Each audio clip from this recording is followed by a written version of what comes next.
Okay, cool. Hello, we are live. I'm here with the Catholic tabletop guy, John. We're going to be talking about not tabletop games.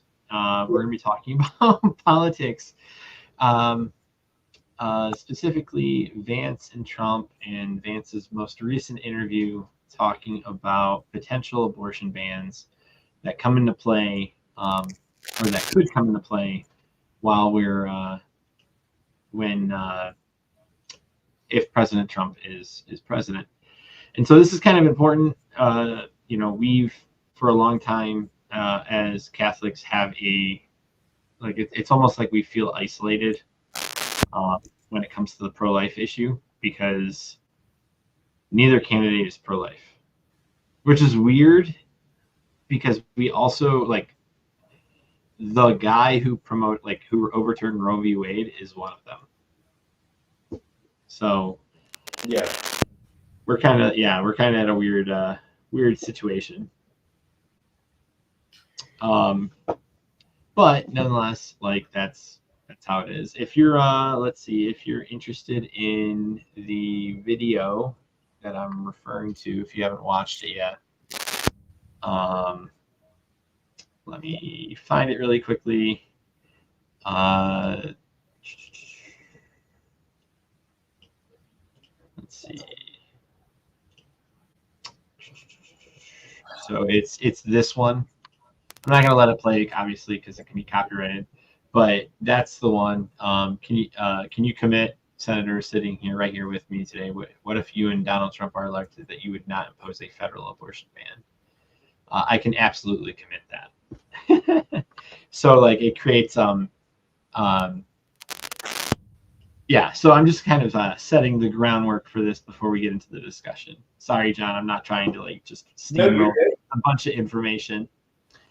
And hey, Lewis, nice to have you here. Feel free, by the way, if you're watching, feel free to comment in the comment section.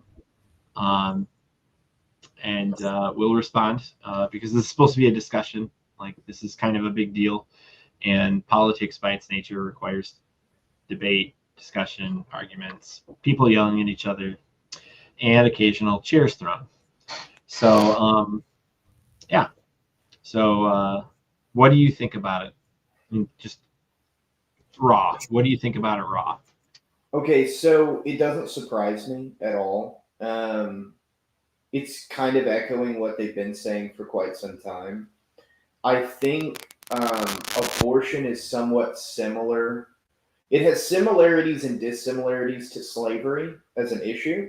So, Right. when Lincoln ran, he said, I would not get rid of slavery. And then he got rid of slavery. Now, is this a Lincoln scenario? No.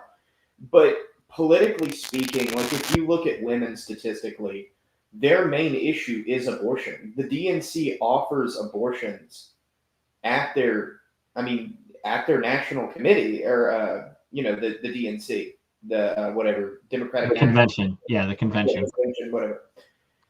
So, when we're talking about abortion as an issue, we're talking about something that if you were to come out and say, yes, I would ban abortions, you are effectively unelectable. Which is sad, but that's just where we are. So it doesn't surprise me. I mean, Donald Trump was a Democrat for a long time, didn't have any issues with abortion for a long time, and then says that he's basically personally pro-life. I think the other problem with abortion that makes it similar to slavery but different is the baggage that comes along with it.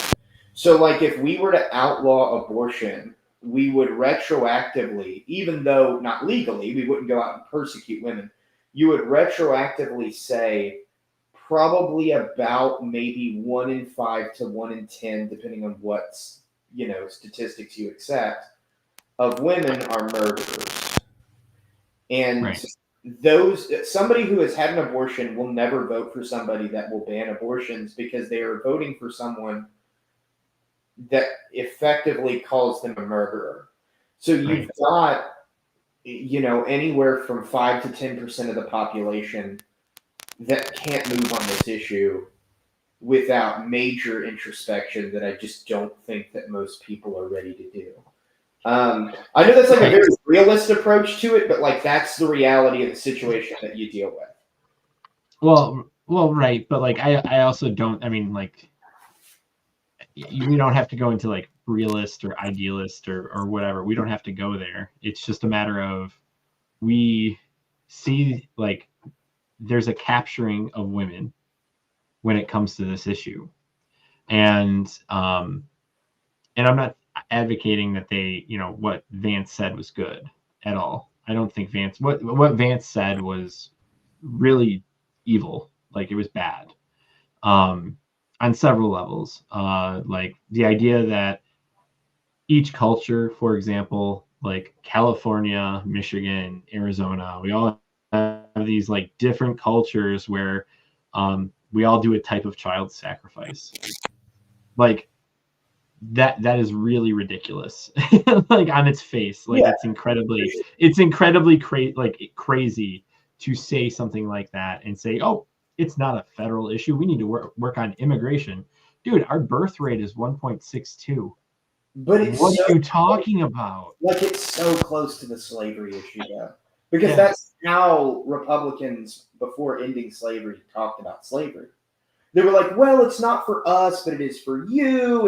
And like they had to tiptoe around the issue because it was like you can't come out right and say the truth and get elected. And so it's a place where, I mean, because how many people, how do you do it, right? Because like that's the question is like, how do you get rid of abortion? Well, you get rid of it in a couple of states, show that all these women aren't dying horrible, painful deaths, like, these abortionists claim, and then you just slowly change the culture from there. I mean, I think we're in a world's better position than we were in the past.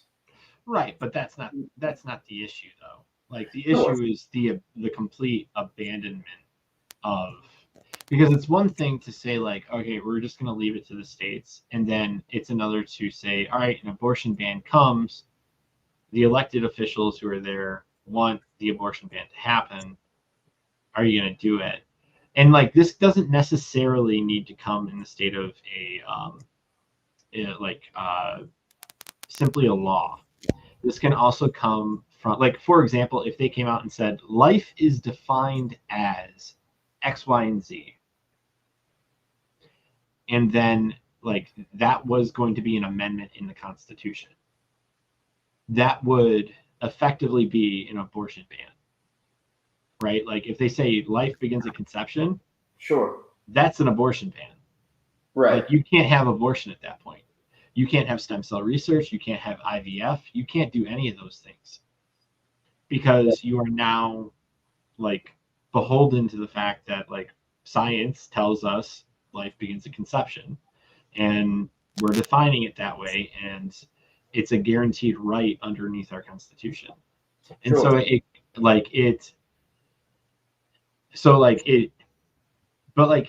is weird because maybe it is a Lincoln situation. Maybe it is the ends justify the means. I'm not saying that's a good idea. Obviously, as Catholics, that's bad. But like, I'm in a place where it's like, so like the way that I think about abortion, like very realistically, is how I laid it out. Okay, we're going to pass a law that makes 10% to 20% of the population active murderers. It's like, how's that going to fly? Terribly. I mean, you don't define that as active, like, because it's always like a law doesn't retroactively come into effect. Right. But like, it doesn't, like, okay, like looking at as somebody who's from the South, you have people, so like they rip down our statues all the time. We had one ripped down in Lafayette. So like we have people that are heroes to us, right? Like General Mouton's statue was ripped down in Lafayette. And that person has grandchildren, and he was a great warrior, and he served his country before he fought for the South, served his country, I believe, after he fought for the South, but he might not have. But basically, like, retroactively, you made Robert E. Lee evil. even though, you know, he would have been considered a great general, and had the Civil War not happened, he would be like up there with the other great generals of the past. And so the reason that I bring up the comparison is that it's just so applicable. And I think where we're at right now is our culture is a culture of death. And you need a cultural movement that then is followed by a legal movement. Because right now, abortion touches too many people and would affect too many people. Well, you would have to institutionally change it, but the changes that need to happen are not going to happen because people think they don't matter. Like, for example, sex ed needs to stop.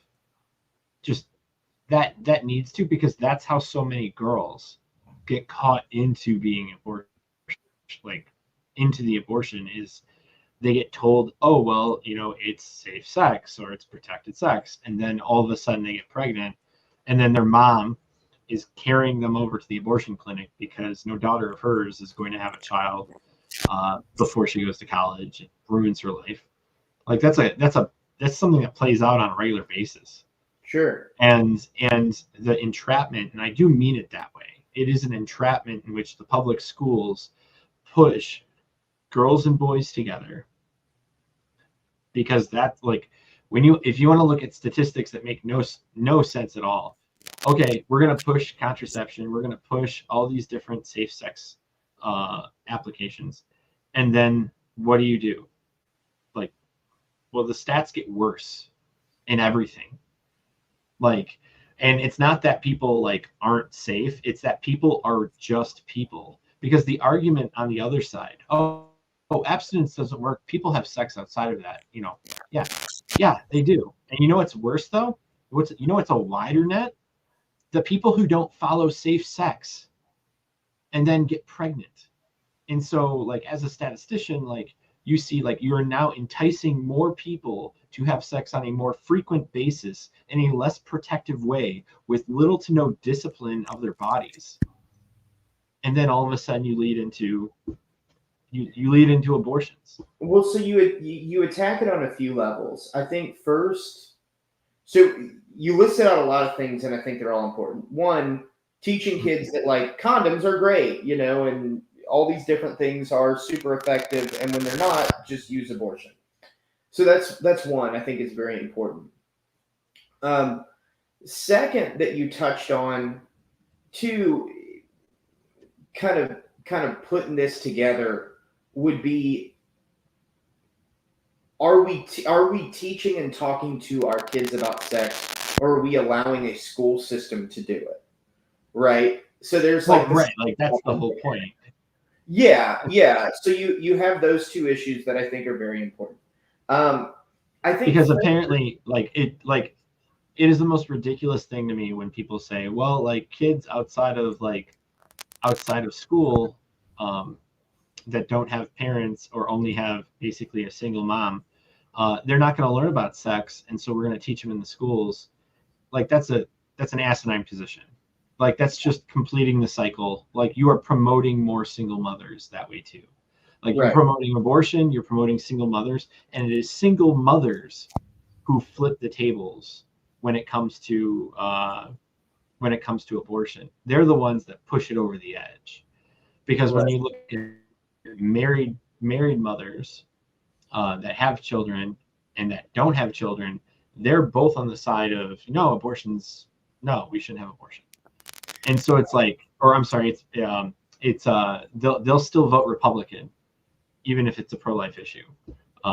So they're not flipped. It's the single mothers and the single women who don't have any children but have had abortions that really push that step, like push it over the edge. So men need to marry more of those women, but those women are just not what men are looking for too. So like that's a completely different topic. Sure. So, no, and I think and it's kind of like chicken and egg too, because you have a lot of fathers that abandon the home. That's a huge problem. Yeah, and that needs to be held account. It's not just the fact, by the way, it's not just the fact that it's women. It's women and men doing this. Right. But it is women who are voting based off that. Whereas the man the men in those situations want abortion to happen so they can abuse men or abuse women more. Like they want that to happen because then they don't have a kid to take care of if something happens, and they treat it like a contraception. Well, and I would be interested too. I'm looking up a statistic on it just to get like an idea. Because I would be interested in number of abortions by state. Well, because I know there are certain states that basically don't have abortion clinics, like, or they have one. Like I think Texas was one, right?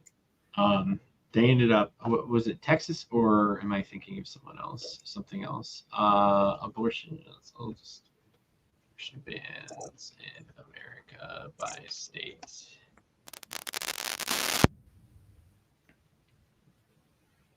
Excuse me. All right, 1 second. Like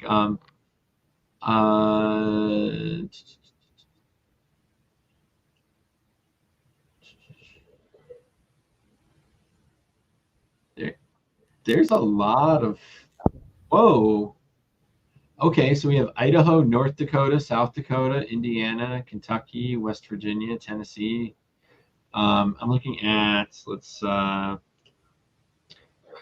apparently as of August 23rd, 2024, all of these are full bans. 22 states ban abortion or restrict the procedure, so that would include all of these. But these are like deep. Yeah, no, that doesn't seem right. No. Yeah, that doesn't seem right. New York Times, what are you doing? Are you trying to sell misinformation? Is that what you're doing?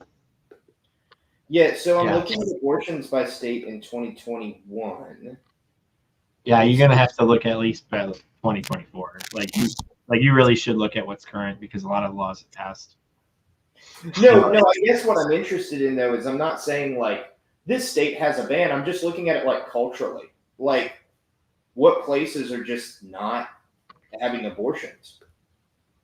I mean, like, I think it's safe to say the South has lower amounts of abortion than the coast. Like, I don't know, because this is saying Florida's the highest. Highest with abortions? Number of reported legal abortions in the United States in 2021 by state. Yeah, I mean, which state has the most abortions? And this might be a bad source. I don't know. I'm just looking. U.S. News World and Report. So, I would assumed it was California. Oh, they're gonna have me click through this. Oh man, does everybody hate this? Because I freaking hate this. When they're like, okay, so U.S. News is reliable, at least when it comes to this, because they're going to really push this. This is March 19th, 2024. You have to click it because they want more ad revenue. So number of abortions, 21,000, Massachusetts, Ohio, Washington, Colorado, Georgia, Virginia, Michigan. I'm not surprised my state, not to mention my governor has come out and been like, oh yeah, like we have to do something about the population of our state. And it's just kind of like you're pushing contraception, abortion, and the rainbow. Like what that makes no sense. All right. Anyways, I digress. Pennsylvania, Maryland, North Carolina, maybe you're right on Florida, New Jersey. Florida's number 4. Wow, that's a lot. Illinois, New York, whoa, and then California. Wow, California has like 5 times more than Michigan. Holy crap. Yeah, but what is that per capita? Yeah, that's true. Looking at it percentage-wise, I'm not going to do that math right now, like while we're live streaming. Like it's pretty. That's pretty terrible.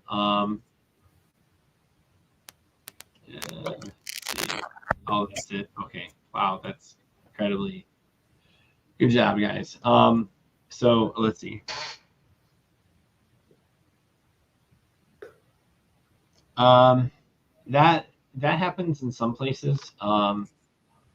The problem is, wow, what was it? I think that was Wyoming, where it wasn't technically a ban, but because they held the abortion uh, clinics to the same standard that as medical facilities, as they should, given what they're arguing to be. Um, you now have a situation where they're effectively banned because they can't meet the standards because the cost of killing is too much. Um, and so, yeah, I have no sympathy for those who promote uh, abortion like publicly like this. It's one thing to be like, okay, like you're meeting like a girl who's like 15 and she's scared and life's coming at her and her parents are coming at her. Like that I have sympathy for. I don't have sympathy for the politicians that do this though. Yeah, no. Well, and so there's a couple ways you can attack it. First, like you said, getting sex back taught by parents, etc.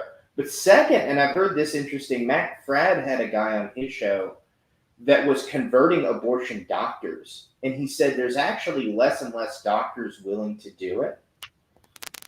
And so as you get less and less doctors willing to perform abortions, you get you can attack it that way too. If there's a war and nobody comes, nobody fights. So I would say that's another great argument.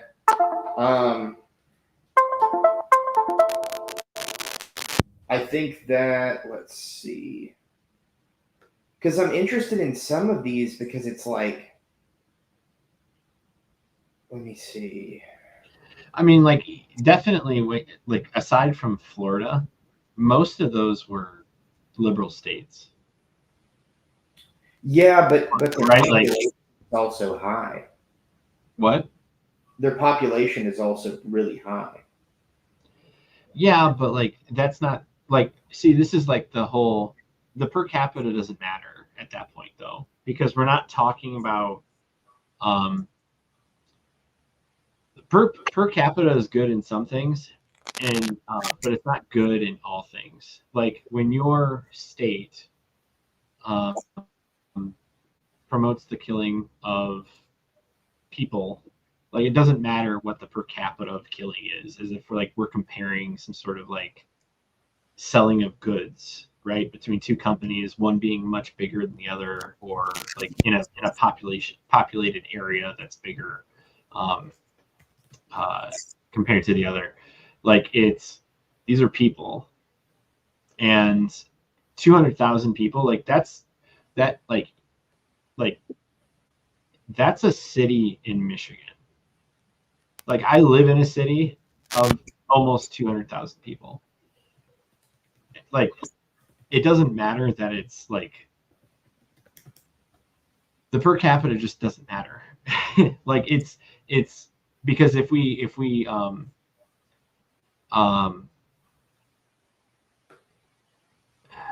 what am I trying to say here? Because we're looking at the total loss of life.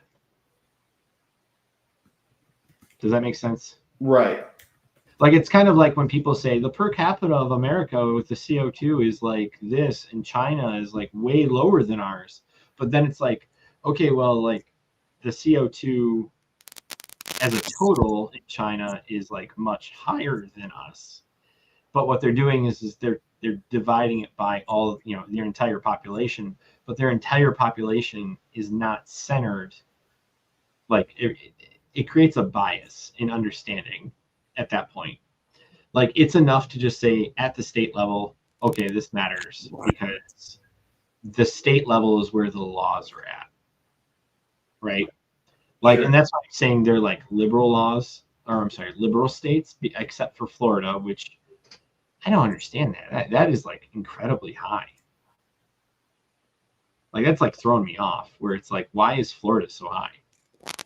Well, you also have to think about it. Like, so I looked up in Louisiana, and there are only abortion clinics in Baton Rouge and New Orleans.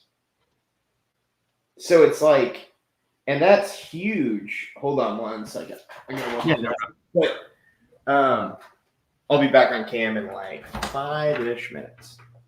that's fine.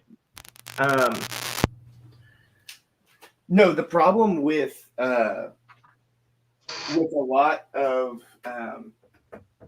these statistics is like, what if New Orleans is just throwing the whole thing? Like you're saying, what if it's Miami? And I'm just throwing that out as like examples. Right. Right. No, you're right. Because like, just like how in China, it gives this impression that the entire country is being incredibly effective at the CO2. But in reality, when you look at the nitty gritty, you see where the cities are and you see the distribution of where the CO2 is coming from. That's just simply not the case. And you're right. Like in Illinois, Illinois is mostly conservative geographically. Sure. It's the cities that really promote like the liberal policies and dictate. Like Chicago is incredibly influential in the state of Illinois. And so the idea that most of the abortions may be coming from just Chicago, like without looking at it, I wouldn't be surprised. Like that would make a lot of sense. And you're right, like the whole Miami thing. Sorry, Will Smith's song keeps coming in my head because I listened to it when I was growing up. So that kind of dates me now. But there's some. So Damien, I'm not going to put your thing up there because it is kind of like it's a little risky, risque. I'm going to definitely say no. Like I understand what you're saying, and if you want to get into the philosophy of like the whole idea of that mindset, don't do it here. Simply because I'm going to be completely frank. When you get to the nitty gritty, I have no good argument against it. So I'm just going to leave it at that. So, oh, I know. But when you start thinking about it, though, it becomes like it can be a rabbit hole, and one you may not like. I have a friend that him and I have privately talked about it, and it goes pretty deep. Well, the way that I approach issues like that is, let's say you had somebody, and I'm incriminating not myself, but my people because I live in the Deep South. If you had somebody who was told their whole life, well, these African people are worth less than you, they aren't really humans, we have 100 ways to show that, yada, yada, yada. And they grow up believing that from their youth, because for many people, their support of abortion is they're told in these crisis situations at 13, 14, 15, 16 that, hey, if you get pregnant, have an abortion. As far as abortion doctors go, I think that there is far more culpability on their part. That's what I'll say, because again, we don't want to get that stream in too much trouble. But yeah, I'm not gonna definitely deny like the fact that the mom is putting a hit on their kid. But yeah, let's not go into that philosophical point. Like they're both culpable for the act, for the individual act. But yeah, so as far as it goes, I think there's another issue here too, is that, and this is something that I don't think is talked about enough, but people will talk about, well, if you just made conditions better for mothers or fathers or families, that abortion would end. I think that argument has mild merit, but I think okay, I'll give an example from my personal life. Okay. My first daughter was born in probably the worst financial and mental situation that we have ever been in being married. So Joy was born. My wife was 7 months pregnant, and we were hit by Hurricane Laura. We lost everything we owned. We got a $1,600 check from the government, and that was it. We had spent $1,200 on just the baby room, and everything in the baby room was destroyed. Everything we owned was destroyed. Every dish. I had a full gym. Everything was gone. Our bed was gone. Everything. And my daughter was due in 6 weeks. And I was a property manager, and the hurricane had destroyed all the properties. So I had no job, no hope for a job, and was living in one bedroom in the back of my mother's house, desperately searching for work as I moved to a new town. Even if Joy was only 3 weeks along, we would never have considered abortion. There's at no point was that a discussion. At no point did we look at that baby as negative. I had a panic attack, thought I was having a heart attack, and was in the back of an ambulance trying to figure out what I was going to do. And I bring that up not to brag like, oh my gosh, I'm so virtuous. I never thought of my child as a burden. But like the reality is like if you grow up saying like, okay, if you have a kid, you're going to have a kid. That is what it is. Go forth. There's no ifs, ands, or buts about that. Because I can tell you, there's never really a good time for a kid to come. Nope.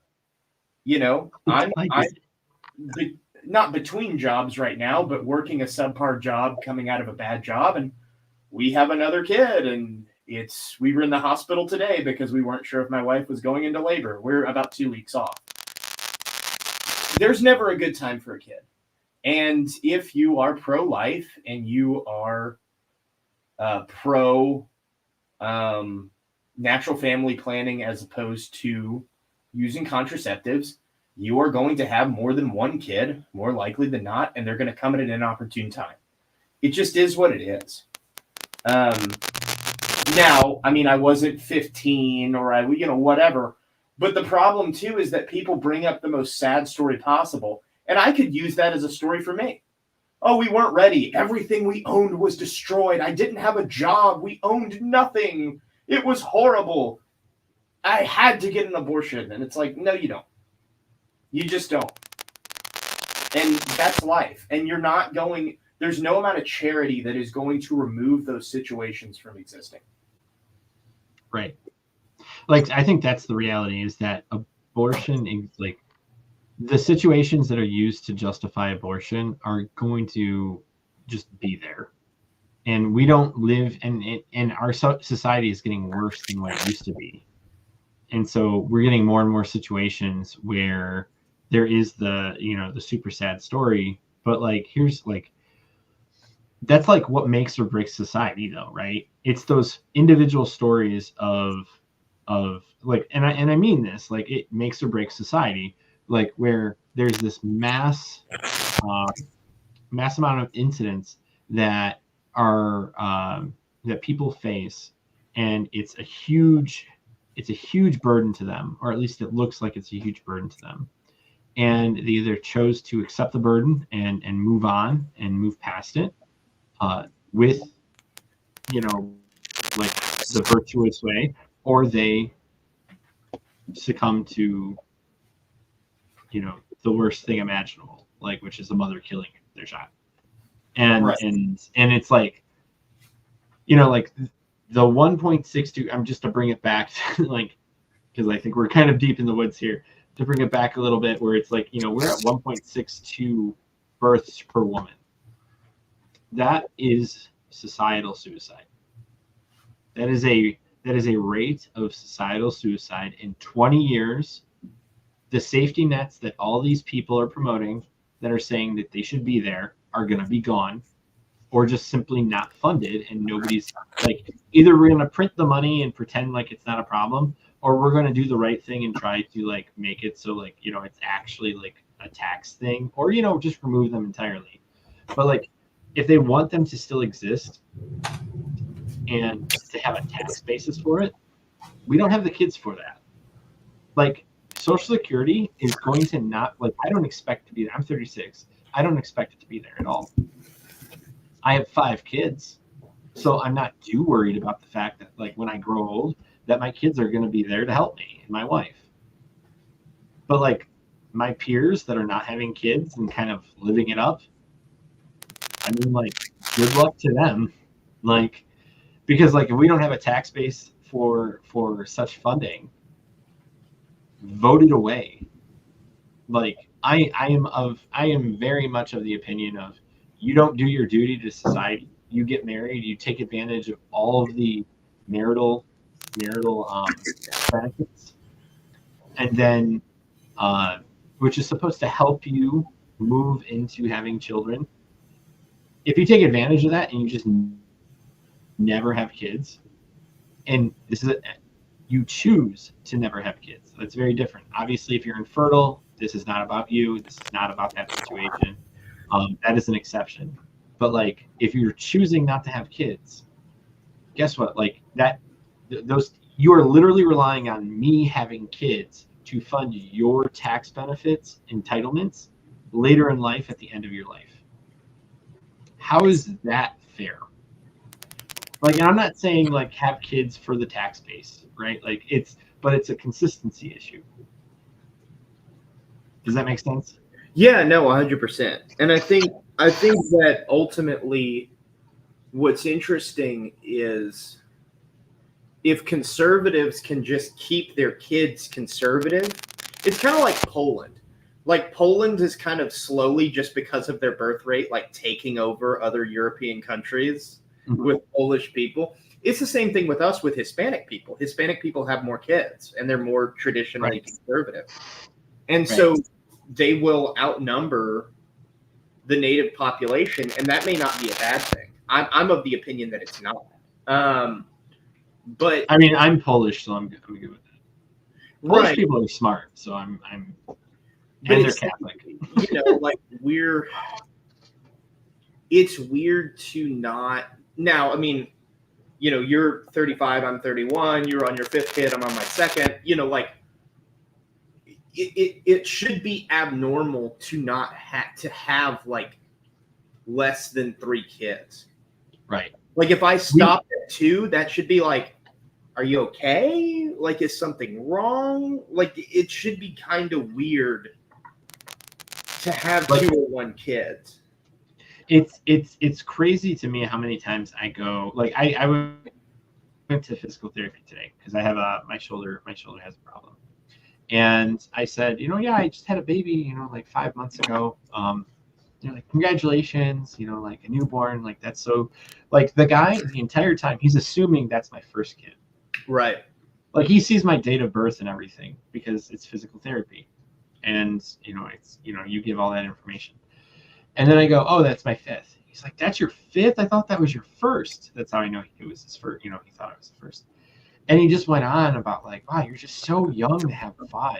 And I was like, not 60 years ago. 35, this is no shade on you, but 35 isn't that young. I wanted to have kids younger. The fact that Pinkies up, John. Yeah, I saw that. This is a way of drinking. This is just water, but it's a dumb little mini coffee cup. But anyway. No, I drink like that too, with a teacup. Yeah. But anyway, no. Like, I wanted to start younger. No, you can go ahead. I'm just putting it up. Yeah. Of course, we had miscarriages and so on, so we really wanted to be more on our 3rd kid by now, and that just wasn't in the cards. But I think it should be strange, like. So, like, I was at a wedding with a family member, and I'm not going to get, like, way too in detail with this because I don't want. You have a bunch of stories today, so I mean, like, that's fine. Yeah, and they were like, you should be dual income, no kids. Be a dink couple for like 5 years before you have kids and travel around. And I'm like, I don't understand this traveling around. It's like you're saving up money to travel, but not to stay for kids. Like, that doesn't make sense. No, it's this whole thing where it's like, I don't know. Now that couple only had one kid. Like, it's just a little it's strange to me. And they're a Catholic couple, and they're religious. They go to church every week, so on. But yeah, they only had one kid. And now I think they might have met when they were older, maybe. Like that used to be like what you were saying used to be a thing. Yeah. Now, on the flip side, to give the devil his due, my grandmother was one of 13 and my grandfather was one of 11. Maybe that's too big, but I think it balances out, right? It's like if you're saying, but your family should be more than 2 kids. They should be more than replacing you for sure. Right. Now, and again, I'm just kids responsible. I don't know. I'm your situation. I'm just gonna point this out because some people may get upset by this, but so like we're not including those that have misfortunes, right? Like we're not including those that have like serious problems. Like my grandfather and grandmother had 12 miscarriages before they had my dad. Okay, so like 12 aunts and uncles dead. Like they're not there. And they only ended up having 2 kids. So we're not talking about those situations. We're talking about situations where it's well within your means. Don't take 3 vacations in a year. Like, right? Like don't be like, well, do I want vacations or do I want a kid? And it's like, guess what? That kid's going to be there long in any vacation. Like it's going to have more impact than any of the next 10, 20 vacations you have. And it's just such I can't believe that's like a thing that we actually have to deal with, where it's like a vacation, like for the next 5 years, or a kid. And it's like, but it just speaks to how bad our culture is. To address Starskim's comment down there, and this is pretty serious, and this is all I'll say about it. There is, as somebody who's gone through 2, there is, and it's a very faith-deepening experience to go through if you go through it correctly. But it is, when you're a person of faith and you go through a miscarriage, it's hard because you believe that child to have been and still be alive. It is harder to go through a miscarriage as a person of faith than as an atheist, because as an atheist, you just believe it's a clump of cells and it doesn't matter.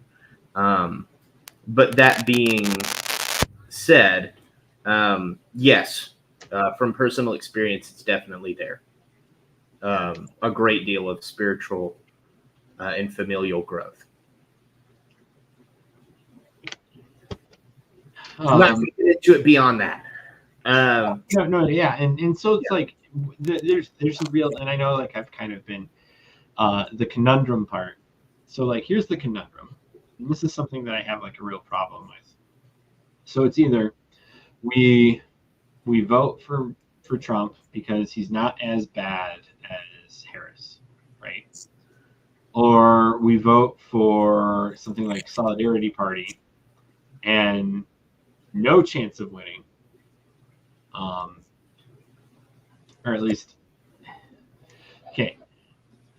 When in my undergrad, my focus on the public policy and public administration degree that I ended up getting 2 degrees. I'm not bragging, just giving relevant information here. I was like a big proponent of independent parties, in that it's like, oh, if you could just convince so many people to do it. The problem is the trust level. Like the problem is you don't know those people that say they believe all these things to do the right thing. There's no evidence for it. And just like with religion, like you can't just be like, here's a bunch of propositions, assent to it and move forward. It's like a lot of people don't work that way. Right. Like, there's a lot of logical people out there, but there's also a lot of people who are emotional and, and I don't mean emotional in the worst way, although there's certainly a lot of them too. But I mean emotional in the sense of like properly reassured. Like, the same feeling a woman would want, like in a similar way, I should say, not the same, but in a similar way, a woman would want to feel reassured that the man that is proposing to her, she can trust to take care of her. And so she says yes in marriage, right? Like it's a similar feeling as to that. If you're just going off propositions, like, hey, we could buy a house, we could, I'm gonna have a great job, we're gonna have 3 dogs, we're gonna have 12 kids, like we're gonna go to Sunday mass and we're gonna go to Wednesday daily mass, and then we're gonna do all these other things. Like, great, like that's like all on paper though, right? Like that's just all and you may have seen him go to mass on Sunday once. But like that's like there's a huge difference between going to mass on Sunday once and then everything he stated. And so like this is kind of like the dynamic people have with coming to terms with an independent party. And so and finally choosing them. And so not to mention there's some things on the platform for the solitary. Oh my gosh, I just said it. Anyways, the that third party that is I'm not quite, like, it doesn't sound right. But then again, like that's I think going too much into the weeds. Sure. The problem is like we as Catholics are like, all right, are we going to do the lesser of two evils? You know, I would make the argument, if you're going to vote for Trump, this is the way I would go. And it would be, I'm voting for Trump because there seems to be a very real possibility that the state of our country would drastically change underneath a Harris presidency. When immigrants are let in at the rate that they are, to fundamentally change your society. And so you're not able to have, like, you're not able to vote for that, you know, those independent parties later because the people are just overwhelmingly one way, right? Like, and they're going to vote for the Democrats because they're letting them in. And so, like, that is a potential problem, not to mention, like, there's serious harm, like physical harm that can come with that. And so if I had to make the case, like, facilitating the environment for us to be able to shut down abortion is a pretty important issue. And it's not just it's immigration issue, right? Like, this is not just a standard historical understanding of the immigration issue. It is the immigrants that are coming in here, we don't seem to check. They come in millions a year and millions within a month across the border. Or I'm sorry, not millions within a month, because that hasn't. Oh, I don't know. I don't know if that's happened yet. So I'm going to just say, since Biden's been a president, we've had tens of millions come across the border. Sure. Right. And so enough that it, like, actually can destabilize one individual state. Mm. And so, like, that is a serious, like, integrity problem for the state of the United States. And if that integrity is not there, you're not going to be able to vote about pro-abortion, anti-abortion, pro-abortion stuff, or pro-life stuff. Like, you're going to be stuck with, well, we can't do anything because, like, the state of our society is just horrendous. Like, we can't move past that. So I think the way that I do the calculus is, how efficacious would it be to try to move to eliminate abortion from our society politically right now, today? And I don't think it would be. I actually think that it would be better for the movement to do things like we're doing, where it's going, hey, I sure am abortions, whatever, state by state. Roe v. Wade's overturned. Okay, guys, step one, we got them.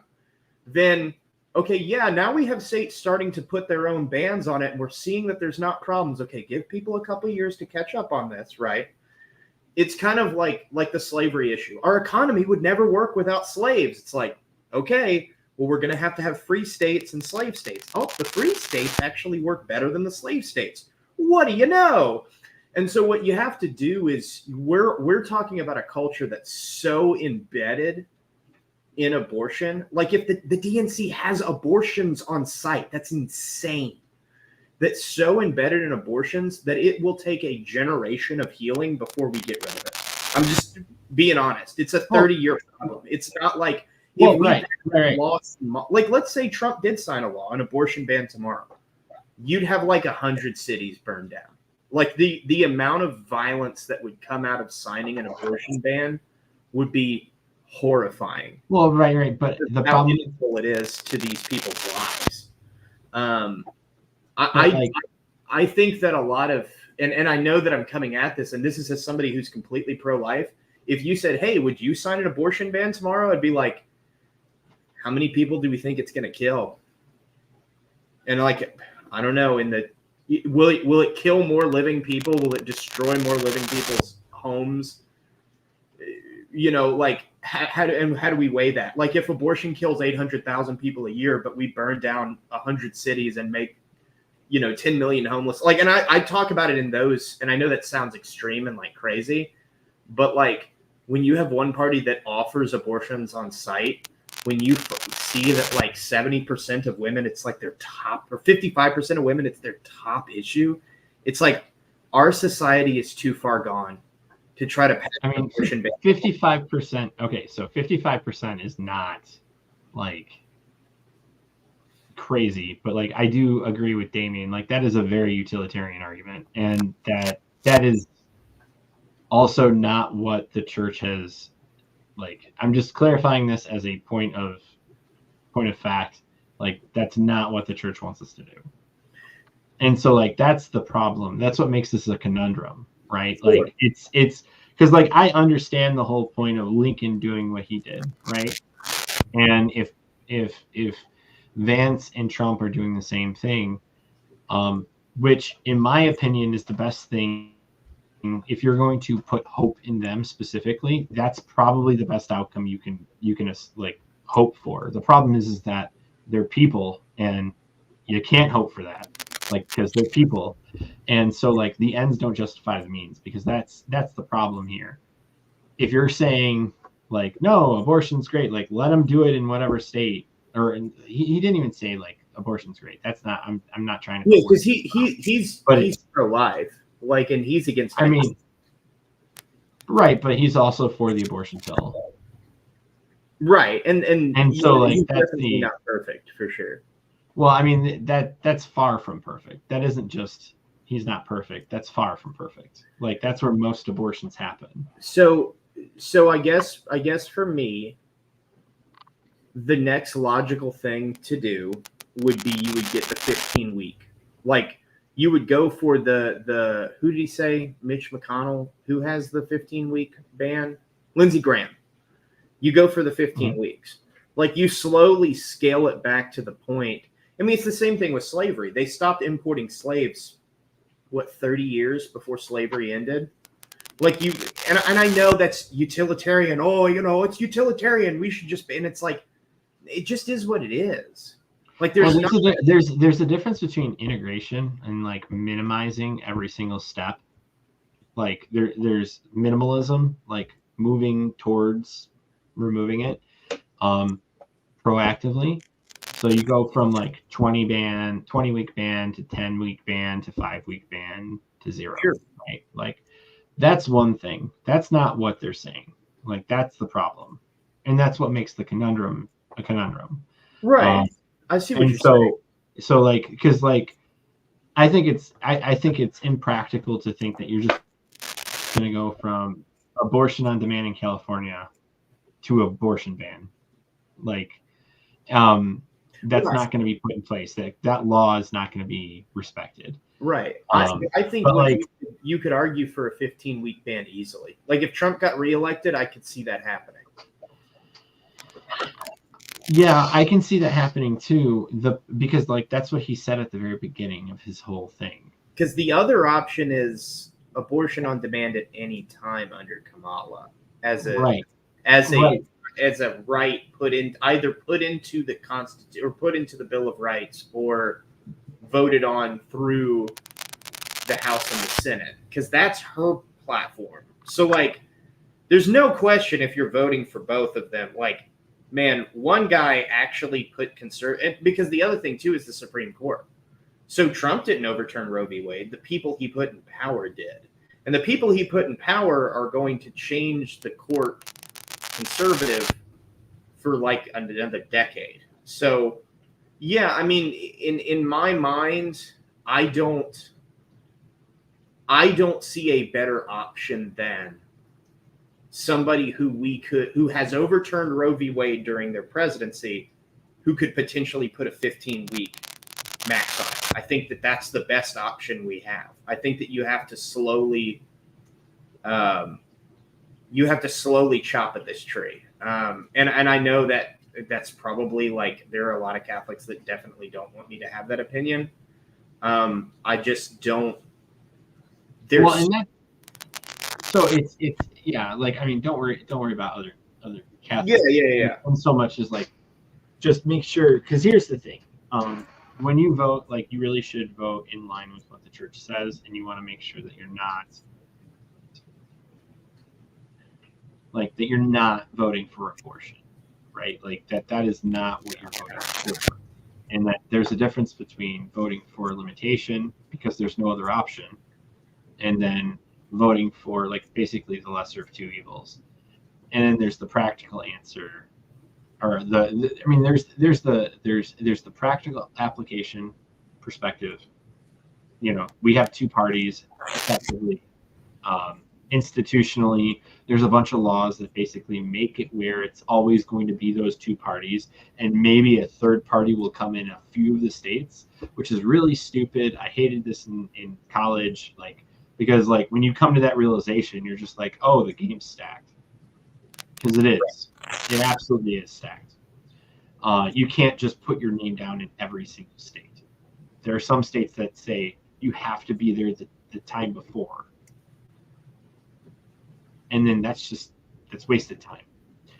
So, like, I don't think independent is necessarily a good option. Now, I will say this, because this has to be said, and I don't think this is said enough. Like, look to the USCCB. Look to what the bishops have stated, because their statements on abortion have been pretty good the last few years. Like, they've been really good the last few years, and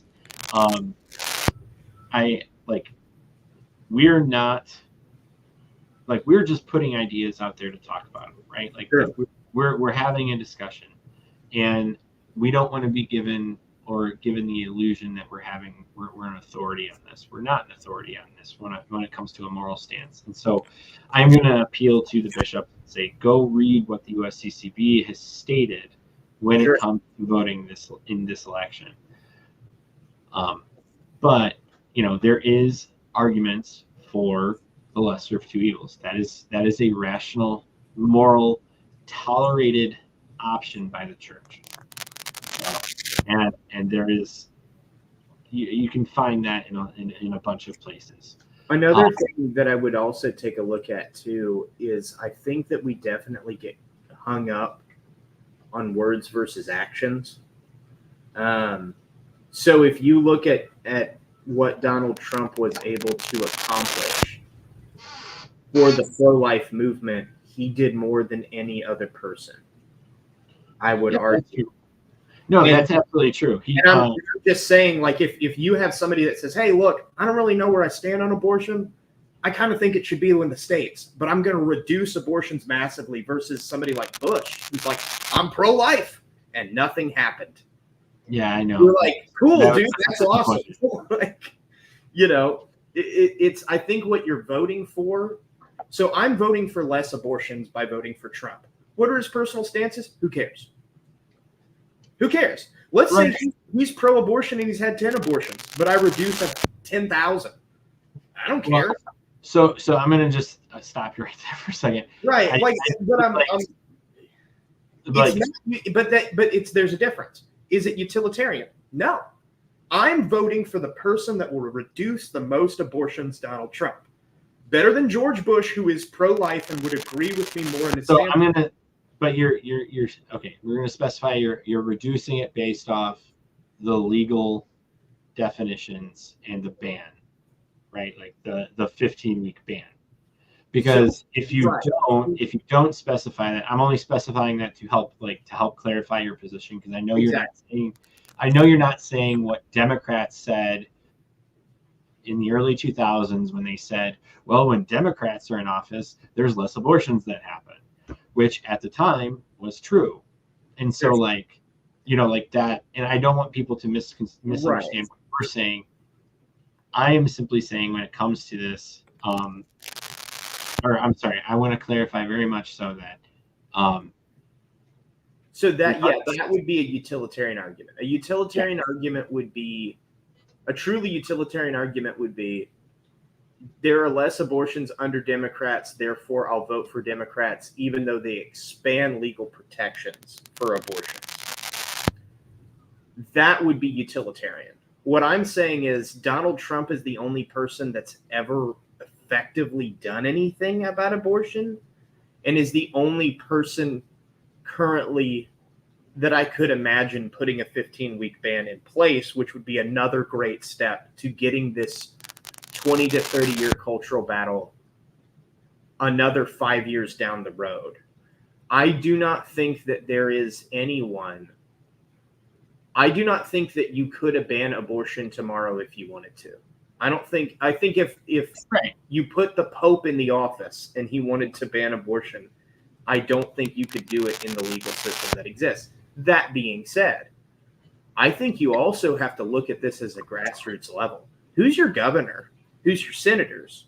Who are the people that you can vote for that can make up those votes? Because it's not just the presidency. And I believe that individual votes have much more power at the grassroots level and at the state level than they do at the presidential level. So I would say you start there too. Well, yeah, proportionally they absolutely do. I wanted to bring this up, what Damien said. Maybe the better option would be a national Catholic fast and prayer and trusting in God as well as our votes. So there's the Our Lady of Guadalupe novena that Cardinal Burke started. My wife and I do it every night. So there's something similar. It's not a fast, it's a prayer. But you can add a fast. And that would be great to promote. Why not bring the bishops to the cause and have a united spiritual front? So that would have to be like they're actually going to do that, right? Like getting the attention of all the bishops in the USCCB to make that announcement. I don't know how much that takes. I really don't. Like that video that I want to do with the altar boys, like I'm literally going to be sending it to every single bishop. So I'm not going to send it to the USCCB and hope that they send that to everybody. I'm literally going to get all the emails and send it to them. Like if you want to do that, maybe that'll work. And have them all on the same, like they're all CC'd and they all see each other, because I don't think that's a bad idea. Me neither. No, I think and I do. I'm going to backtrack a little bit, Damien, and go back to start a Catholic party. Maybe I actually 100% think that should be happening. Because the Republican Party is a proxy for Protestantism. Yes. And it just absolutely is. Like people use their they look at politics as an expression of their religion in a way that is substantially like different from us as Catholics that understand it. Like we understand it's really important, right? Like it's actually part of our social teaching that when you're in a republic and Democrat or republic and democracy, that you participate, you know what you're doing when you're voting. That's again part of the conundrum that we're in, is that we should participate. How is it best to participate? But like the problem comes when if we were to start this party, no religious leader would be like, the priests and bishops would not be in a position to tell us that you should vote for us. And that's because they're not supposed to be like allied to any particular party. Now it's one thing to say, okay, one party is doing something incredibly bad. And it's like we live in a country that has a two-party system, and so when a priest comes out and goes and does this amazing homily showing all the terrible things the Democrats are pushing that promotes a culture of death. They'll say, well, he's just promoting republicanism and blah, blah, blah, even though he didn't say Republican at all. It's because we live in a binary system, practically speaking, and that's why people interpret it that way. And so, but they can't see, like, if you're in Germany, for example, Germany has, I'm going to bring up the Nazi situation, right? Like, Germany has dozens of parties. Okay. And so, like, if you call out one of those parties, there's not an obvious understanding of which one you're then allied to, like it is in the United States. And so, like, if you were to call out the Nazi Party, like many of our saints did in Germany, that wasn't bad. That was effective, at least as much as it could be. And it wasn't something that it was just simply a partisan thing. It was like, no, these people are promoting evil. And now that same evil is being promoted in our country. And priests are stifled when it comes to saying what they need to say. Hey, like, public schools are teaching a completely different religion. Why are we allowing our kids to go there? Like, I'll never not beat that drum. Like, I used to be a school board member in Michigan, which requires you to get elected. So I've been elected. I've been on a school board. I've made decisions that impact directly the lives of hundreds, if not thousands of students. It's not a light position to be in.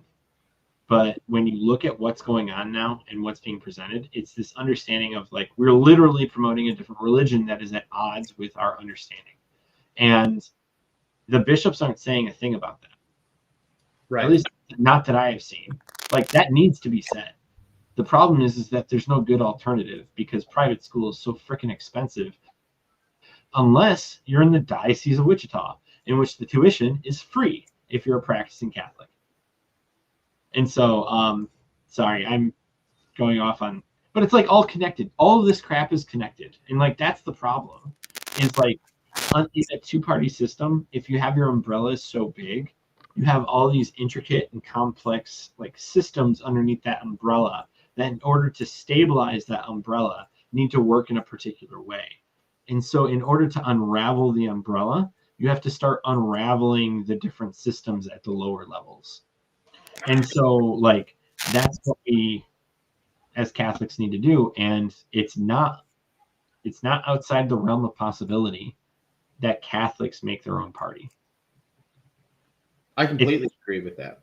And, like, but we actually have to mean it, and we need to, like, have this motivation after the election.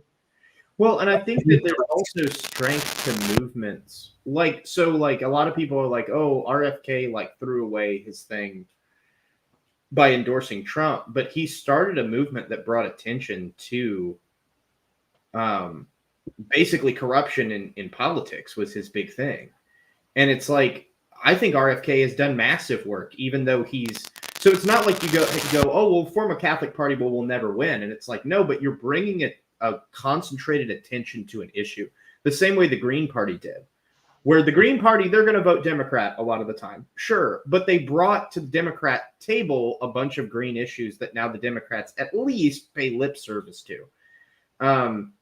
So, yeah, I mean, I think a Catholic party, even if you're not going, hey, this is the final person I'm going to vote for, if you're bringing up issues to the table with it, I think that's great.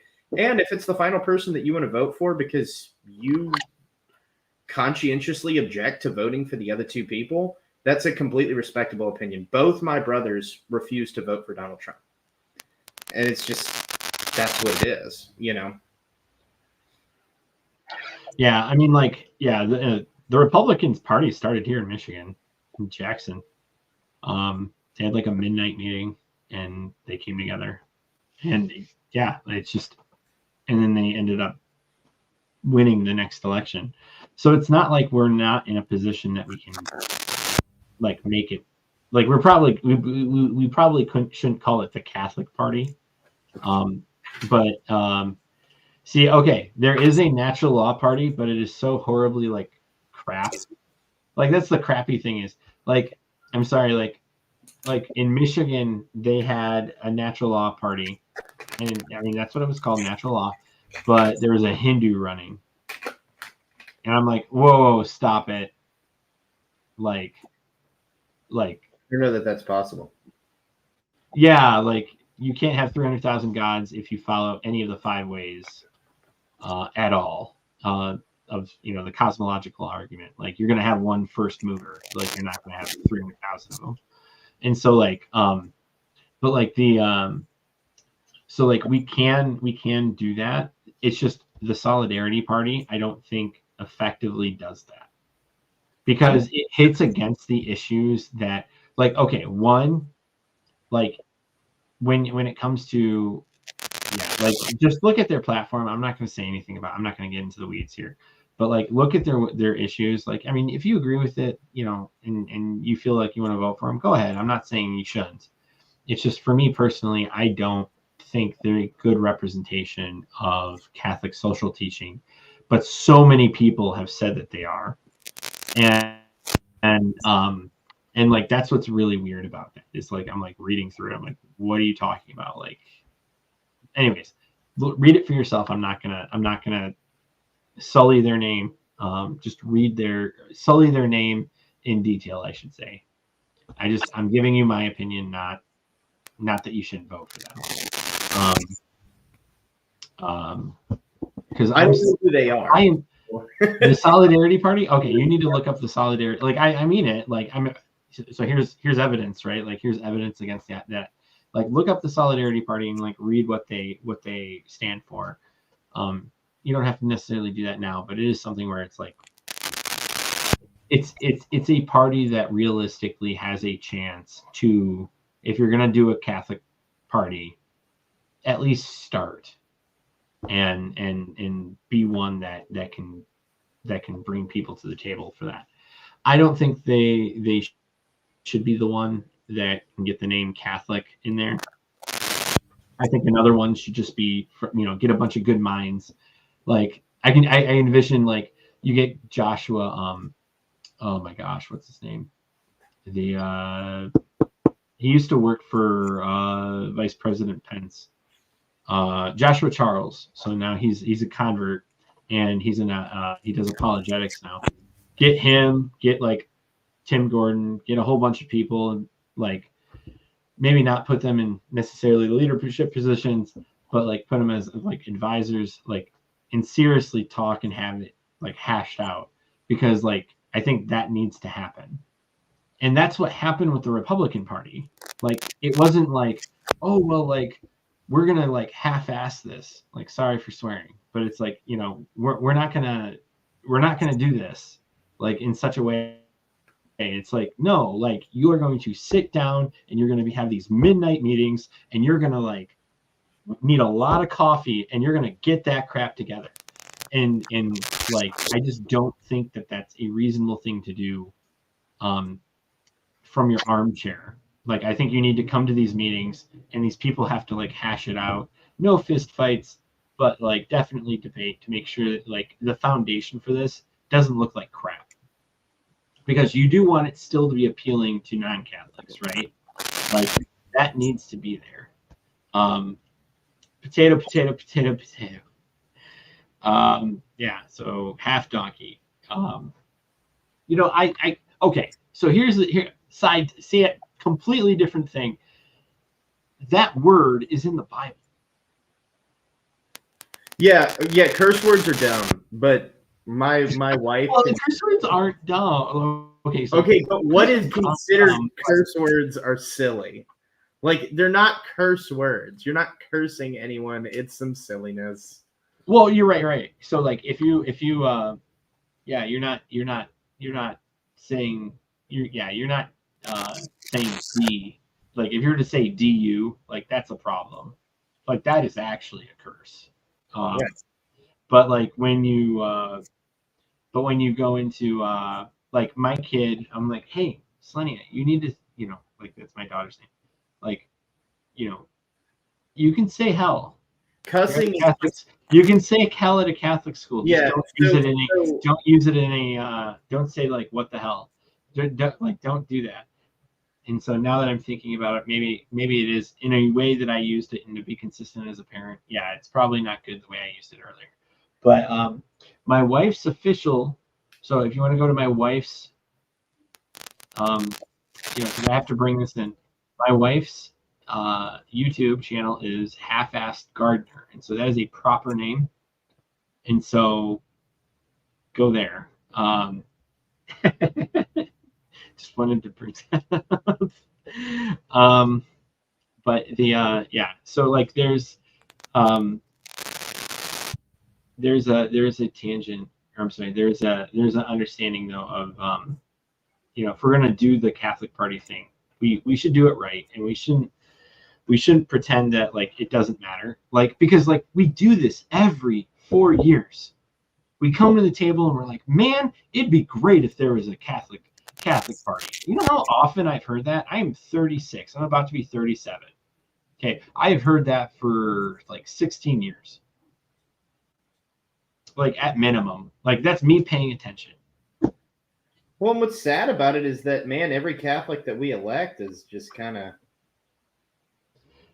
Yeah, they end up being two-faced, or they end up being like there's something seriously wrong with their moral understanding of what the church lays down. And I don't know why that is, besides in order to get to that position, they have to compromise. Yeah, they have to compromise. Well, and I mean, I think that because my brother works in DC and he works with a lot of politicians. He's a graphic designer for just a ton of, like news shows and so on and whatever. And he's like the challenge. It's kind of like the movie star that doesn't want to do adult films. Hey, I want to be in the movies, but I don't want to do adult films. Well, you're one of 500 pretty faces. So see you later. And then somebody's willing to do that. I think it's the same kind of principle. It's very hard for a principled person to survive DC, which is why I think there's so much appeal to outsiders. I think it's why both Obama as like a junior senator and Trump, who had basically no political experience, got elected. And that's the great battle of our time right now, is insiders versus outsiders. I mean, because then the next person they elected was a guy with 768 years in politics, something along those lines. I mean, he was, he was first elected with a sword put on either side of his head.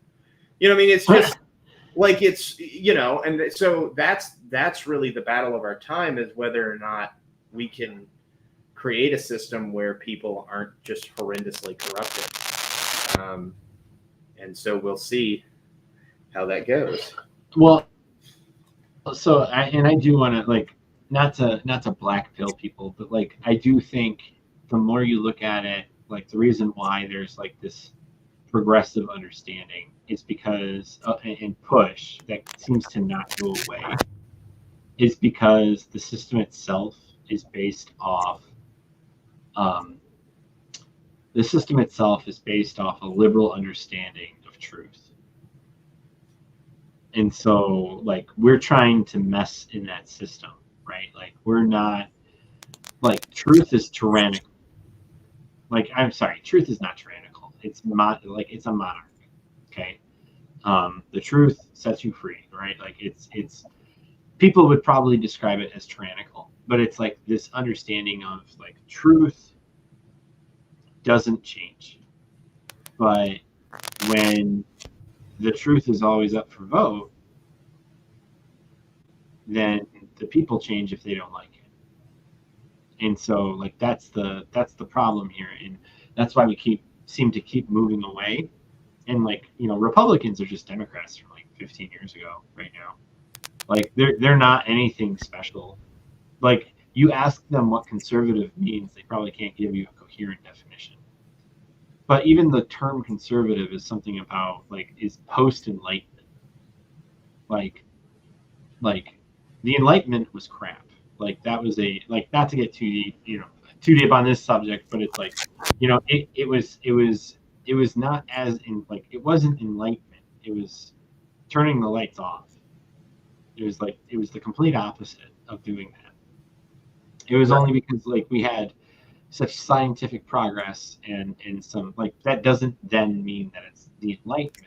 Like we can base an entire movement off of, do a coup in France and then like kill a whole bunch of people. Like that doesn't seem very enlightening. It seems like the complete opposite. But the problem is like if the truth is always up for a vote, the truth will change. I'm sorry, the truth won't change. The people will to however it suits their needs. And so you just keep seeing this shift, because if you start moving away from truth, if you start doing things that run against truth, especially in a situation where you want to constantly be reinforced in your understanding and be told, no, actually, like you're not a crazy person. Like you are right. You don't live in a fantasy. A man can be a woman can be a man, or however. Like that whole understanding, like you have to go further and further away from the truth to then get that reassurance. And I think another thing to consider too is that politics is not the end all be all of how we progress forward with this, right? So if we're saying we're pushing being pro-life, the end all be all may be, you volunteer at a crisis pregnancy center and you may do more good that way than you ever do voting. I think very often about the Christians that, now I don't know how the elected systems worked at the time of Constantine, so I'm going to like butcher that horribly. But Constantine would not be a perfect Christian candidate. He had a vision, put 2 letters on a shield, and didn't know what God he was talking about, and figured it out later. But is he better than Nero? Yeah, probably. And so I think that people definitely need to look at it in that sense as well. The politicians that have existed throughout Christendom, before and after the Enlightenment, have never been perfect. And so to not seek, because I see a lot of people like, because like, and we'll talk about it too, because, in the deep South in Louisiana, in the oil fields, we're destroyed under Kamala Harris. It's horrid. Whatever the rest of the nation suffer, we suffer worse. And that's just, Texas, Mississippi, Louisiana, etc. It's horrid. But we've survived, and if, God forbid, Kamala Harris is elected again, we will also survive. And our personal choices will matter a whole lot more than, Joe Biden signing a pen and, effectively stopping all domestic drilling. It hurts even saying it out loud. But yeah, I mean, we will survive. So, I mean, I think that's probably the note I'd leave it on.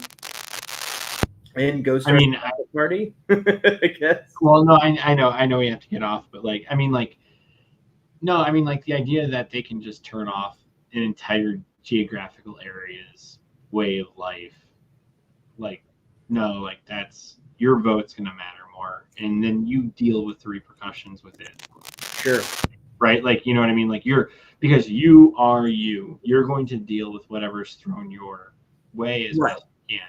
And so, like, and you have to have that resilience that you're talking about. Like, that's really important. You can't not have that, because you don't know how the election, like, for all we know, like, after the election, we go into a conflict internally or externally, and like everything just breaks loose. Just everything gets thrown against the fan, and everybody is like, it's chaotic.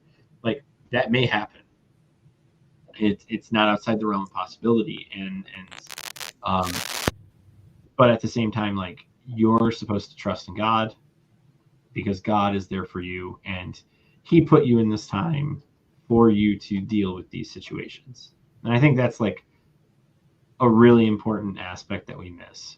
Like, I know that there's a better quote in there's a quote in the Lord of the Rings, and I love that quote where he's talking, like, Gandalf's talking to Frodo about people not being the ones who chose their time in which they were born, and how you're supposed to do what you're, like the time that you're in, you're supposed to do your duty. And so I think we miss that a lot. And because like we do somewhat appeal to the modernist mentality that you can just choose your own way. And that like, you know, God is whatever I choose it to be or whatever. And that's not okay. You know, with what Damien said earlier, you know, we have to pray about, you know, what we should do. We should fast about it, and then we should move forward as best we can. Sorry, I'm not trying to like dunk on what you said. Like that's not what I mean. It's just I wanted it to be a little bit more uplifting. Because like, you know, we're not in a good position as Catholic. And we need to, like what you said, like politics is not our end goal. So yeah, for sure. You're not going to spend eternity in the Republican Party or the whatever party, the Natural Law Party.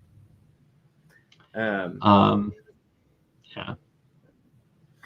All right. Yeah. Well, so I gotta get going. but well, before you go, do you want to close out with a prayer real quick?